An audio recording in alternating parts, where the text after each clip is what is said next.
On en parle aujourd'hui dans Regard d'expert, le SICO. Le crédit impôt recherche collaborative a été créé par la loi de finances 2022 et il vient compenser l'abandon du doublement dans le CIR des dépenses de R&D confiées à des organismes publics. Il vient aussi et surtout inciter les partenariats de recherche entre les secteurs publics et privés.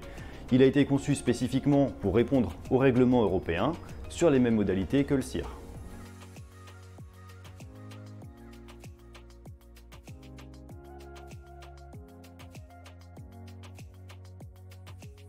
La notion de RDC n'est pas nouvelle puisqu'elle existe depuis 2014. Le contrat de collaboration est lui aussi connu dans le monde de la recherche et il implique une relation partenariale à la recherche d'un objectif commun. Il se distingue donc d'une relation de sous-traitance de R&D telle qu'on la connaît dans le CIR notamment. L'agrément de l'organisme de recherche. La contractualisation avant le début des travaux mais après le 1er janvier 2022. La facturation sans marge au prix de revient.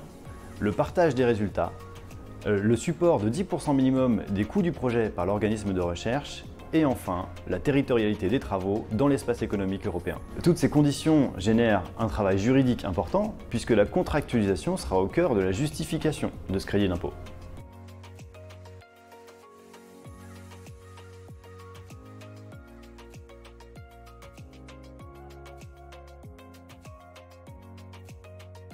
Sur cette assiette, le taux de crédit d'impôt est de 40% et porté à 50% pour les PME au sens communautaire.